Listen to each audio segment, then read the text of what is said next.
Hello everyone, myself Anmol Gandhi chemistry board महातोड़ के episode number 41 में आपका स्वागत है। जैसा कि मैंने 40 नंबर एपिसोड में यह बताया था कि एनहाइड्राइड कैसे मिलकर बनता है, उसका IUPAC नेम का कुछ डिटेल किया था कि कैसे लिखा जाता है। तो आज उसी ग्रुप है एनहाइड्राइड ग्रुप का IUPAC नेम कैसे किया जाता है, फाइनली वीडियो बन चुका है। जितना जटिल देखने में लगता है उससे भी आसान करके आपको समझाएंगे। तो बिना देरी के समझते हैं कि आखिर क्या है एनहाइड्राइड ग्रुप और क्या इसका IUPAC name other functional group की तुलना में कॉम्प्लिकेटेड है या इजी है, डिसाइड आपको करना है। तो बिना देरी के शुरू करते हैं इस वीडियो को और समझते हैं कि एनहाइड्राइड ग्रुप का IUPAC नेमिंग कैसे किया जाता है। ऐसे मैं पिछले वीडियो में समझा चुका है, लेकिन मैं फिर बता देता हूँ कि दो कार्बोजाइलिक एसिड जब आपस में कंबाइन करते हैं तो H2O रिलीज होता है। H2O यानी एगो ऑक्सीजन दूगो हाइड्रोजन, तो एगो हाइड्रोजन इधर से एगो ऑक्सीजन यहाँ से, तब एनहाइड्राइड वर्ड यूज किया जाता है, एनहाइड्राइड ग्रुप बनता है। तो सबसे पहले हर दिन की तरह इससे पिछले लेक्चर में आप देखे होंगे कि किस प्रकार IUPAC नेमिंग का हम फॉर्मेट तैयार करते हैं। तो फॉर्मेट वही रहता है कि बॉन्ड सिंगल रहेगा, लेकिन सर किसका बॉन्ड सिंगल रहेगा? तो कार्बन कार्बन के बीच बॉन्ड कैसा रहेगा? सिंगल रहेगा। यहाँ कार्बन ऑक्सीजन है इसलिए डबल ट्रिपल हो सकता है। कार्बन के बीच बॉन्ड सिंगल रहेगा। सिंबल कैसा रहेगा सर? सिंबल ऐसा रहेगा C डबल बॉन्ड OCO, चाहे तो इसे सजा करके भी डायग्राम आप बना सकते हैं। लास्ट नेम क्या ऐड होगा? Oic anhydride. चूंकि कार्बोजाइलिक एसिड से मिलकर बना है इसलिए ओइक, ऑक्सीजन प्रेजेंस है इसलिए एनहाइड्राइड लिखा जाता है। तो ओइक एनहाइड्राइड। कॉमन फार्मूला की बात करें तो सर कुछ नहीं है, एल्काइन का फार्मूला अगर आपको याद है कि दुगुना से दो कम, उसमें O3 आप लगा दीजिए, एनहाइड्राइड ग्रुप का आपको कॉमन नेम तैयार हो जाएगा, कॉमन फार्मूला तैयार हो जाएगा। वेयर, जहाँ N क्या है? नंबर ऑफ कार्बन है और कार्बन 4 से शुरू होता है। सर 1 2 3 से क्यों नहीं? दूगो कार्बन तो पहले प्रेजेंस है, बॉन्ड खाली, इधर H जोड़ोगे तो COH हो जाएगा, इधर H जोड़ोगे COOH हो जाएगा, कंप्लीट नहीं होगा। इसलिए एगो कार्बन इधर जोड़ेंगे, एगो कार्बन इधर जोड़ेंगे, इसलिए कार्बन 4 से शुरू होता है। वीडियो काफ़ी लंबा हो जाएगा, इसलिए मैं आपको शॉर्ट मेथड में काफ़ी ज़्यादा जानकारी देने की प्रयास करूँगा। तो जाइए, 4 गो कार्बन है तो सबसे पहले IUPAC नेम लिखना गुनाह है। पहले स्ट्रक्चर फार्मूला तैयार करेंगे। स्ट्रक्चर फार्मूला मतलब संरचना सूत्र क्या होता है। 4 गो कार्बन है तो सबसे पहले एनहाइड्राइड ग्रुप को आप ले लीजिए। तो ले लिए सर एनहाइड्राइड ग्रुप की C double bond O, CO, C double bond O, उसके बाद दोनों तरफ से बॉन्ड खाली है। फिर क्या कीजिएगा सर इसमें कार्बन लगा देते हैं, एगो इधर से, बॉन्ड कंप्लीट कीजिए, 1 2 3 1 2 3। इसको H से कंप्लीट करेंगे, इसको H से, इस प्रकार बॉन्ड कंप्लीट हो गया। अब IUPAC नेमिंग कैसे करेंगे? हम इससे पहले पिछला लेक्चर के अकॉर्डिंग जानते हैं कि जिधर ज्यादा कार्बन उसको सीनियर फंक्शनल ग्रुप, जिधर कम कार्बन उसको जूनियर फंक्शनल ग्रुप। लेकिन यहाँ पर देखिए सर, इधर भी दूगो कार्बन है, इधर भी दूगो कार्बन है, आर पार जा नहीं सकते हैं, बीच में ऑक्सीजन आ रहा है, तो किधर सीनियर फंक्शनल ग्रुप माने सर दोनों कंडीशन में अगर सेम है तो इसमें थोड़ा सा डिफरेंट होता है हर फंक्शनल ग्रुप से, कि किधरों से आप गिनती कर लीजिए। तो मान लीजिए इधर से 1 इधर से 1 2, तो 1 2 हो जाएगा, इधर से गिनेंगे तो 1 2, चूंकि फंक्शनल ग्रुप से गिनती शुरू होता है इसलिए 1 2 ऐसे नहीं, उल्टा 1 2 ऐसे। ठीक है सर नाम क्या लिखे? आप यहाँ लिखे हैं कि लास्ट नेम में ओइक एनहाइड्राइड जोड़ना है। तो किस में जोड़ेंगे ओइक एनहाइड्राइड? सर जूनियर रहे चाहे सीनियर रहे, अगर जूनियर रहेगा ना तो उसमें केवल जोड़ना है ओइक। अगर जूनियर रहे तो केवल ओइक जोड़ना है, और सीनियर रहे तो ओइक एनहाइड्राइड जोड़ना है। तो ठीक है सर, यहाँ तक दोनों सेम है तो कोनो को जूनियर मान लीजिए, कोई सा भी को जूनियर मान लीजिए। तो मान लेते हैं कि सर इसको जूनियर मान लेते हैं, 2 कार्बन, इसको सीनियर मान लेते हैं। तो 1 1 2 है तो कार्बन 2 को बोलते हैं सर इथ। सिंगल बॉन्ड है कार्बन के बीच इसलिए AN, और E लिखेंगे ANE, तो इथेन हो गया सर जूनियर है इसलिए ओइक लगाएंगे, तो ओइक आ गया तो दूगो वॉवेल एक साथ नहीं रहेगा तो एगो तो कटिए जाएगा, तो इसलिए यहाँ लिख देंगे OIC ओइक। तो इथेनोइक, ठीक है सर लिख दिए इथेनोइक। अब जो कार्बन बच गया उसको सीनियर मानिए, 1 2, तो इस कंडीशन में क्या हो जाएगा?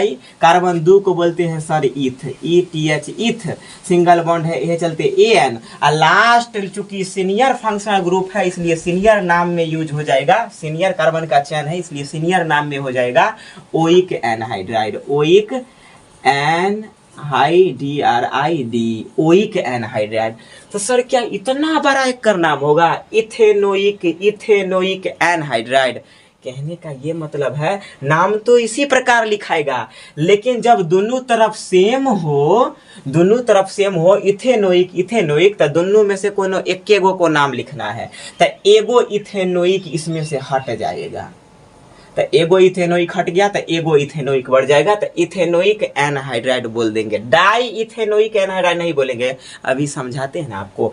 एनहाइड्राइड मतलब ऑक्सीजन, मतलब पता चल रहा है एक इस ऑक्सीजन से इथेनोइक जुड़ल है, एगो इन्ने जुड़ल है, एगो इन्हो जुड़ल है। जब सेम हो तो दूगो इथेनोइक नहीं लिखेंगे, चाहे डाई इथेनोइक नहीं लिखेंगे, सीधे लिखेंगे इथेनोइक, ऑक्सीजन चलते आ रहा है एनहाइड्राइड। सर लिख दिए मॉलिक्यूलर फॉर्मूला क्या होगा सर, MF। मॉलिक्यूलर फॉर्मूला कहता है छोटा, लिख लीजिए। तो सर CH3, ये ग्रुप इतने आ रहा है तो लिख देंगे C डबल बॉन्ड OCO, फिर उधर CH3। ये हो गया सर मॉलिक्यूलर फार्मूला। सर पहला वाला में थोड़ा सा कंफ्यूजन है, दूसरा बता दीजिए। हर बार हम दूसरा बतेबे करते हैं। C5 कार्बन का अगर लिखना है सर, कुछ नहीं करना है सर सेम पूरा A to Z। पहले स्ट्रक्चर फार्मूला से पहले नाम लिखना गुना है। स्ट्रक्चर फार्मूला क्या लिखेंगे सर, पहले ये ग्रुप उतार लीजिए, तो C double bond OO, C double bond OO। Sir एक तरफ किधरों हमको अच्छा लगता है कि उस तरफ एक वो कार्बन रहने दीजिए, CH3 जोड़ देते हैं, बॉन्ड अभी पूरा कर लिए हैं। इधर 2 गो कार्बन लगा दीजिए सर, तब ना 5 गो पूरेगा, 1 गो 2 गो 3 गो 4 गो 5 गो। तो इधर बॉन्ड इस तरह खाली कर लीजिए, पूरा कर दीजिए H H H H। आप चाहे तो CH3 या नहीं तो यहाँ पर HH से कंप्लीट कर सकते हैं, उसमें कोई ज्यादा लफड़ा है नहीं। ठीक है सर इसका नाम बताइए। अरे बोले थे ना कि इस समय में दुन्नू आ गया था, सीनियर जूनियर पहचान में तनिए तकलीफ हुआ। यहाँ देखो गौर से देखना यहाँ पर तुम कि देखो इधर पुर रहा है 2 गो कार्बन, 1 2, इधर पुर रहा है 1 2 3। तो यहाँ साफ साफ दिखाई दे रहा है कि सर यहाँ पर छोटका है, बेटा है, ये पहले नाम लिखाएगा, बाप का नाम बाद में। तो बेटा है तो 2 कार्बन को बोलते हैं सर ईथ, तो ETH ईथ। ठीक है सर ईथ। और उसके बाद सर क्या लगाना है, सिंगल बॉन्ड है तो AN, क्योंकि E कट जाएगा। उसके बाद सर जूनियर है तो ओइक, तो OIC, तो हो जाएगा सर इथेनोइक। ठीक है। कार्बन 3 को क्या बोलते हैं सर कार्बन 3 को बोलते हैं prop, PROP prop. Single bond है, यह चलते AN, ई नहीं लगाएंगे क्योंकि फिर से लगाना पड़ेगा ओइक, तो OIC, ओइक लगा दिए सर ई ऑक्सीजन के नहीं गिनते हैं ना, यह चलते एनहाइड्राइड लगता है। अब समझिए सर HYDRID एनहाइड्राइड, इसका नाम हो गया इथेनोइक प्रोपेनोइक एनहाइड्राइड। देखिए कितने अच्छा से नाम लिखा गया। मॉलिक्यूलर फार्मूला की बात करें सर छूट करके कहता है लिखने के लिए। इधर 3 गो कार्बन है, लेकिन वो ऑक्सीजन एगो से जुड़ल है तो 2 गो इधर गिनो, C2H5, C double bond O CO CH3। ये हो गया आपका, क्या हो गया, मॉलिक्यूलर फार्मूला हो गया। कहिएगा सर चेक करके नहीं बताइएगा कि हर में फंक्शनल ग्रुप में चेक करके बताते हैं। बताएंगे चेक करके, अगर बताएंगे चेक करके। कहाँ बताइएगा सर, छोटा सा जगह यहाँ पर बच रहा है, यहाँ बता दीजिए। ठीक है सर। ये फार्मूला कहता है CnH2n-2 और O3।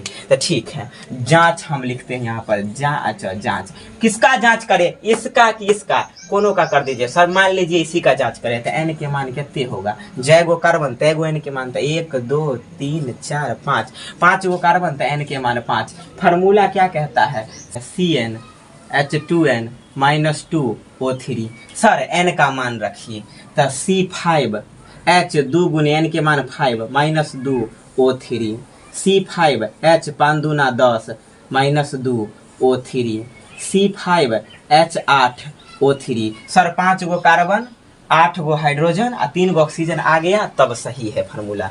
तो देखो सर यहाँ पर हो गया 2 गो कार्बन, ये 3 गो कार्बन, ये 4 गो कार्बन, ये 5, तो 5 गो कार्बन आ गया। ठीक है सर। हाइड्रोजन 8 गो पुराइए, तो 5 गो इधर हाइड्रोजन, 3 गो इधर हाइड्रोजन, 8 गो हाइड्रोजन हो गया, ऑक्सीजन 3 गो, तो 2 गो यहाँ पर, 1 गो यहाँ पर, ऑक्सीजन 3 गो है। इसी प्रकार आगे भी जाँच किया जाता है। लेकिन हर दिन की तरह आज भी आपको दे रहे हैं होमवर्क में क्या दे रहे हैं, 4-5 बना लिए हैं, आपको 10 तक बनाना है, यानी 5 गो और बनाना है और बताना है क्या आपको वो बनाने में कठिनाई भी हुई है। तो उम्मीद करते हैं ये वीडियो आपको समझ में आया होगा।